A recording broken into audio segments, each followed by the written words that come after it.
ನಮಸ್ಕಾರ ಎಲ್ಲರಿಗೂ 9ನೇ ತರಗತಿಯ SI2 ಪರೀಕ್ಷೆ ಮೌಲ್ಯಾಂಕನ 2 2026 ನಿಮಗೆ ಏಪ್ರಿಲ್ ತಿಂಗಳಲ್ಲಿ ಲಾಸ್ಟ್ ಪೇಪರ್ ಆಗಿದೆ. ತೃತೀಯ ಭಾಷೆ ಹಿಂದಿಗೆ ಸಂಬಂಧಪಟ್ಟಂತ 9ನೇ ತರಗತಿಯವರಿಗೆ SI2 ಪರೀಕ್ಷೆ ಇದೆ. ಅದಕ್ಕೆ ಸಂಬಂಧಪಟ್ಟಂತ DSERT ಅವರು ಕೊಟ್ಟಿರುವಂತ ಪ್ರಶ್ನೆ ಪತ್ರಿಕೆ ಹಾಗೂ model question paper key answer ಅನ್ನು ನೋಡೋಣ. ಸೊ 9ನೇ ತರಗತಿ ಇರುವಂಥ ಹಿಂದಿ ಭಾಷೆ ಅಂದರೆ ಸೋಮವಾರ ನಾಳೆ 6/4/2026 ದಿನದಂದು ನಿಮಗೆ ಹಿಂದಿಯ ಪರೀಕ್ಷೆ ಇದೆ. ಸಮಯ 3 ಗಂಟೆ ಅಂದರೆ 3 ತಾಸು ಎಕ್ಸಾಮನ್ನು ಬರೀತೀರಿ. ಒಟ್ಟು 80 ಅಂಕಕ್ಕೆ ಪರೀಕ್ಷೆ ಇರುತ್ತದೆ. ಸೊ ಒಂದೇ ರೋಮ ನಂಬರಲ್ಲಿ ನಿಮಗೆ MCQನ ಕೊಟ್ಟಿರ್ತಾರೆ. ಒಟ್ಟು 8 ಪ್ರಶ್ನೆಯನ್ನು ಕೊಡಲಾಗಿರುತ್ತೆ. ಪ್ರತಿಯೊಂದಕ್ಕೆ 8 ಅಂಕನ ಕೊಡ್ತಾರೆ. ಓಕೆ, ಇಲ್ಲಿ ಕೊಟ್ಟಿರುವಂಥ 8 ಪ್ರಶ್ನೆ ಇವೆ. ರೋಮ ನಂಬರ್ 1ರಲ್ಲಿ ಒಟ್ಟು 8 MCQ ಇರುತ್ತವೆ. ಸೊ ಅಲ್ಲಿ ನಿಮಗೆ 4 ಮಲ್ಟಿಪಲ್ ಚಾಯ್ಸನ್ನು ಕೊಟ್ಟಿರ್ತಾರೆ. ಅವುಗಳನ್ನು ನೋಡ್ಕೋಬೋದು ನೀವು. ನೋಡಿ, ಜಿತನಾ ಶಬ್ದಕ ವಿರುದ್ಧಾರ್ಥಕ ರೂಪ ಹೈ ಅಂತ ಕೊಟ್ಟಿರ್ತಾನೆ. ಅಲ್ಲಿ 4 ಆಪ್ಷನ್ ಕೊಟ್ಟಿರ್ತಾನೆ. ಆಪ್ಷನ್ ಎ ಜೀತ್, ಆಪ್ಷನ್ಸ್ ಹಾರಾನ, ಆಪ್ಷನ್ಸ್ ಪರಿಚಯ್ ಅಂದರೆ ಪರಾಜಯ್, ಆಪ್ಷನ್ ಡಿ ಹರಾನ ಆಗಿರುತ್ತೆ. ನೀವು ನೋಡ್ಕೋಬೇಕಲ್ಲಿ 4 ಆಪ್ಷನ್ಸ್ ಕೊಟ್ಟಿರ್ತಾರೆ. ಇನ್ನು ಇಲ್ಲಿ ಬಾದಶಾಕ ಅನ್ಯಲಿಂಗ್ ರೂಪ ಹೈ ಅಂತ ಕೊಟ್ಟಿರ್ತಾರೆ. ಅವುಗಳನ್ನ ನೋಡ್ಕೋಬೇಕು. ಇನ್ನು ಅಲ್ಲಿ ನೀವು 3ನೇ ಪ್ರಶ್ನೆ ಇರ್ಬೋದು ತಸ್ವೀರ್ ಕಾ ಅನ್ಯ ವಚನ ರೂಪ ಹೈ. 4ನೇ ಪ್ರಶ್ನೆ ಉಟನಾ ಕಾ ಪ್ರಥಮ ಪ್ರಣಾರ್ಥಕ ಕ್ರಿಯಾ ರೂಪ ಹೈ ಅಥವಾ ಗಣೇಶ್ ಶಬ್ದ ಕಾ ಸಂಧಿ ಹೈ. ಹಾಗೆ 6ನೇ ಪ್ರಶ್ನೆ ಆಗೆ ಬಬುಲನ ಹೋನಾ ಮಹಾವಾರಿ ಅರ್ಥ ಹೈ ಅಥವಾ ವಹಾ ಕಿತನಾ ಸುಂದರ್ ಫೂಲ್ ಹೈ. ವಾಕ್ಯ ಕ ಪ್ರಯುಕ್ತ ವಿರಾಮ ಚಿಹ್ನೆ ಸಂಬಂಧಪಟ್ಟಿದ್ದಿರ್ಬೋದು. 8ನೇ ಪ್ರಶ್ನೆ ಬಯ್ಯ ಡ್ಯಾಶ್ ಬೋಕಾರ್ ಬಡನಗಯ್ಯ ರಿಕ್ತ ಸ್ಥಾನ ಬರೆಯ ಇರ್ಬೋದು. ಅವುಗಳನ್ನ ಕೊಟ್ಟಿರ್ತಾರೆ. ಅವು ನೋಡ್ಕೊಳ್ಳಿ. ಇನ್ನು ರೋಮ ನಂಬರ್ 2ರಲ್ಲಿ ಪ್ರಥಮ ಶಬ್ದ ಅಂದರೆ ನಿಮ್ಗೆ ಕೊಟ್ಟಿರ್ತಾನೆ. ಅವುಗಳನ್ನ ಕರೆಕ್ಟಾಗಿ ನೋಡ್ಕೋಬೇಕು. ಪ್ರಥಮದ್ದು ಅಂದರೆ ಶಬ್ದ ಮೇ ಅನುರೂಪ ಸೆ ತಿಸ್ರೆ ಶಬ್ದ ಕಾ ಸಂಬಂಧ ಕಾ ರೂಪ ಲಿಖಿಯೇ ಅಂದರೆ ಶಬ್ದ ಸಂಬಂಧಪಟ್ಟಿರಬೇಕು. ಒಂದು ಸಂಬಂಧಪಟ್ಟಂಥ ಸೆಂಟೆನ್ಸ್ ಕೊಟ್ಟಿರ್ತಾರೆ. ಅದಕ್ಕೆ 3ನೇ ಸಂಬಂಧಪಟ್ಟಂಥ ರಿಲೇಟೆಡ್ ಆನ್ಸರನ್ನು ಬರೀಬೇಕಾಗೈತೆ. ಒಟ್ಟು 4 ಅಂಕನ ಪಡ್ಕೋಬೋದು. ಅಲ್ಲಿ ಕೊಟ್ಟಿರ್ತಾರೆ ನೋಡಿ. ಭೀಮ್ ಅಲ್ಲಿ ಕುಂತಿಕಾ ಬೇಟಾ, ಅಲ್ಲಿ ಬಕಾಸೂರ್ ಆಗಿರುತ್ತೆ. ಅದಕ್ಕೆ ಆನ್ಸರ್ನ ಕೊಟ್ಟಿರ್ತಾರೆ ನೋಡಿ. ಅಲ್ಲಿ ಕೊಟ್ಟಿರ್ತಾರೆ ಬ್ರಾಕೆಟ್ನಲ್ಲಿ ಕೊಟ್ಟಿರ್ತಾರೆ ನೋಡಿ, ರಾಕ್ಸಿಸ್ ಅಂತ ಕೊಟ್ಟಿರ್ತಾರೆ. ಹಾಗೆ 10ನೇ ಪ್ರಶ್ನೆ ಸಾಗರ ವಿಶಾಲ್, ಹಿಮಾಲಯ ಅನ್ನೋದು ಅಲ್ಲಿ ಕೊಟ್ಟಿರ್ತಾನೆ ಪಾವನ ಅಥವಾ ಉಂಚ ಅಂತ ಕೊಟ್ಟಿರ್ತಾರೆ. ಇನ್ನು ಪರ್ವತ ಪಹಾಡ್, ಕಿಸ್ಮತ್ ಅನ್ನೋದು ಅಲ್ಲಿ ಕೊಟ್ಟಿರ್ತಾನೆ ಬ್ರಾಕೆಟ್ನಲ್ಲಿ. 12ನೇ ಪ್ರಶ್ನೆ ಸಿಯೋರ್ ಪಟ್ಟಣ, ಅಲ್ಲಿ ನೀವು ಕೊಟ್ಟಿರ್ತಾರೆ. ಅವನ್ನ ಹುಡುಕಿ ನೀವು ಬರೀಬೇಕಾಗತ್ತೆ. ಇನ್ನು ರೋಮ ನಂಬರ್ 3ರಲ್ಲಿ ನಿರ್ಮಿಲಿಖಿತ ಪ್ರಶ್ನೆಗೆ ಉತ್ತರ ಏಕ ವಾಕ್ಯ ಮೇ ಉತ್ತರ ಲಿಖಿ ಅಂತ ಇರ್ತೀವಿ. ಒಂದು ವಾಕ್ಯದಲ್ಲಿ ಉತ್ತರಿಸುವಂಥ ಪ್ರಶ್ನೆಗಳು ಇರ್ತವೆ. ಸೊ ಅವನು ಕೂಡ ಓದ್ಕೋಬೇಕು ನೀವು. ಒಟ್ಟು 4 ಪ್ರಶ್ನೆ ಇದೆ. ಪ್ರತಿಯೊಂದಕ್ಕೆ 1 ಅಂಕವನ್ನು ಕೊಡ್ತಾರೆ. ಸೊ ಅವನು ನೋಡ್ಕೊಳ್ಳಿ, ಓದ್ಕೊಳ್ಳಿ. 16 ಪ್ರಶ್ನೆ ಇವೆ. ಇನ್ನು ರೋಮ ನಂಬರಲ್ಲಿ 4ರಲ್ಲಿ ನಿರ್ಮಿಲಿಖಿತ ಪ್ರಶ್ನೆಗೆ ಉತ್ತರ 2-3 ಮೇ ವಾಕ್ಯ ಮೇ ಉತ್ತರ ಲಿಖಿ ಅಂತ ಇರ್ತವೆ. ಒಟ್ಟು ನೀವೇನು ಮಾಡ್ಬೇಕಂದ್ರೆ ಇಲ್ಲಿ ಸರಳವಾಗಿ 2 ಅಂಕ ಪ್ರಶ್ನೆ ಇರ್ತವೆ. ಒಟ್ಟು ಪಡೆದ್ರೆ 16 ಅಂಕವನ್ನು ಈಸಿಯಾಗಿ ಪಡ್ಕೊಳ್ಬೋದು. ಓಕೆ, ಅವುಗಳನ್ನು ಓದ್ಕೊಳ್ಳಿ. ಇನ್ನು ರೋಮ ನಂಬರ್ 5ರಲ್ಲಿ ನಿರ್ಮಿಲಿಖಿತ ಪ್ರಶ್ನೆಗೆ 3-4 ಅಂದರೆ 3-4 ವಾಕ್ಯದಲ್ಲಿ ಉತ್ತರಿಸೋ ಪ್ರಶ್ನೆ. ಪ್ರತಿಯೊಂದಕ್ಕೆ 3 ಅಂಕವನ್ನು ಇಲ್ಲಿ ಕೊಡಲಾಗತ್ತೆ. ಅವುಗಳನ್ನು ನೋಡ್ಕೋಬೋದು.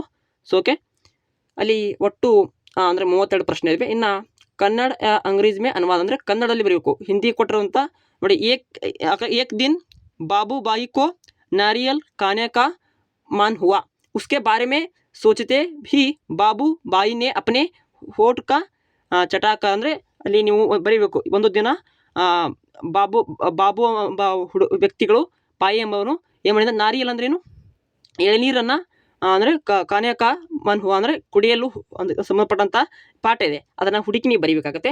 ಇನ್ನು ರೋಮ ನಂಬರ್ 5ರಲ್ಲಿ ಅಂದರೆ 5 ಆಯಿತು. 6ರಲ್ಲಿ ನಿರ್ಮಿಲಿಖಿತ ಪ್ರಶ್ನೆಗೆ 5-6 ವಾಕ್ಯದಲ್ಲಿ ಉತ್ತರಿಸೋದು ಪ್ರಶ್ನೆ ಇರುತ್ತೆ.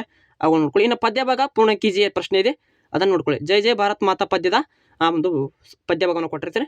ಇನ್ನು ರೋಮ ನಂಬರ್ 7ರಲ್ಲಿ ನಿರ್ಮಿಲಿಖಿತ ಅಲ್ಲಿ ಸಂಬಂಧಪಟ್ಟಂಥ ಗದ್ಯ ಭಾಗವನ್ನು ಓದ್ಕೊಂಡು ಕೆಳಗಿನ ಪ್ರಶ್ನೆಗಳನ್ನ ಉತ್ತರಿಸಿರುತ್ತವೆ. ಓದ್ಕೊಳ್ಳಿ. ಇನ್ನು ನಿಬಂಧ ಲೇಖನ ಇರುತ್ತೆ 4 ಅಂಕಕ್ಕೆ, ಓದ್ಕೊಳ್ಳಿ. ಇನ್ನು ನಿರ್ಮಿಲಿಖಿತ ಪತ್ರ ಲಿಖಿ 5 अंक पत्र लिखना रहते.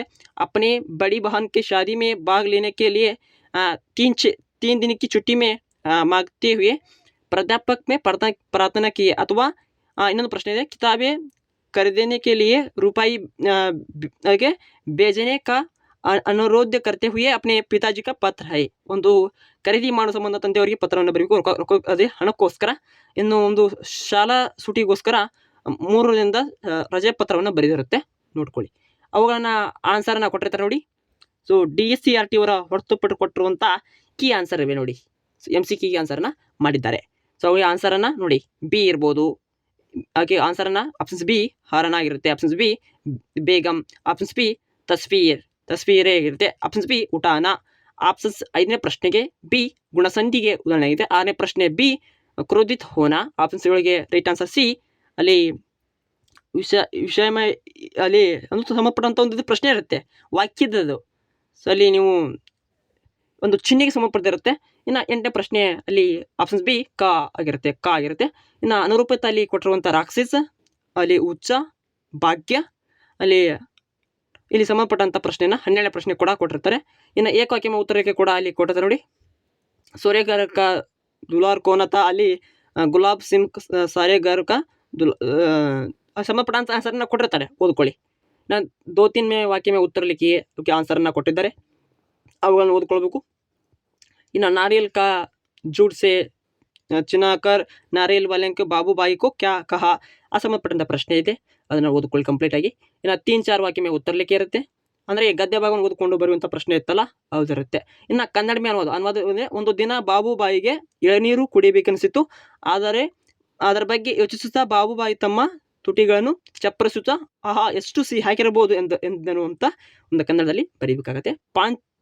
ಪಾಂಚು ವಾಕ್ಯಲ್ಲಿ ಉತ್ತರಿಸುವಂಥ ಪ್ರಶ್ನೆಗೆ ಈ ರೀತಿ ಬರೆದಿದ್ದಾರೆ, ನೋಡ್ಕೊಳ್ಳಿ. ಇನ್ನು ಅಲ್ಲಿ ನಿಮಗೆ ಇದು ಬರೀತು ನಿಬಂಧ ಲೇಖನ ಬರೆದಿತ್ತು ನೋಡಿ, ಅವನ್ನ ಕೊಟ್ಟಿರ್ತಾರೆ, ಅವುಗಳನ್ನು ಓದ್ಕೋಬೇಕು.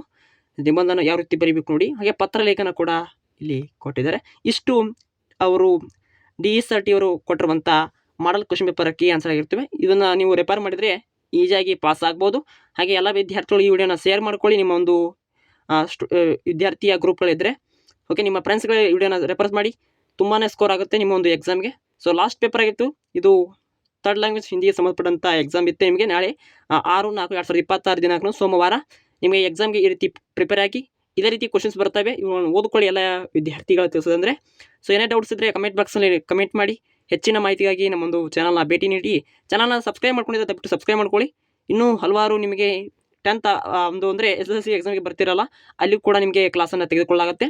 ಹಾಗೆ PUC ಇರ್ಬೋದು, ಎಲ್ಲ ಕೂಡ ನಮ್ಮ ಚಾನಲಲ್ಲಿ ಶಾಲಾ ಶಿಕ್ಷಣ ಮಾಹಿತಿಯನ್ನು ಅಪ್ಡೇಟ್ ಕೊಡಲಾಗುತ್ತೆ. ಚಾನಲ್ನ ಸಬ್ಸ್ಕ್ರೈಬ್ ಮಾಡ್ಕೊಳ್ಳಿ, ಬೆಲ್ ಐಕನ್ನ ಕ್ಲಿಕ್ ಮಾಡಿ ಅಲ್ಲಿ ಆಲ್ ಆಪ್ಷನ್ಸನ್ನು ಸೆಲೆಕ್ಟ್ ಮಾಡ್ಕೊಳ್ಳಿ. ಹಾಕುವಂಥ ಪ್ರತಿಯೊಂದು ವಿಡಿಯೋನ ನಿಮಗೆ ಬೇಗನೆ ಇನ್ಫಾರ್ಮೇಷನ್ಸ್ ಹಾಗೆ ನೋಟಿಫೈ ಬರುತ್ತೆ. Thank for watching, have A nice day.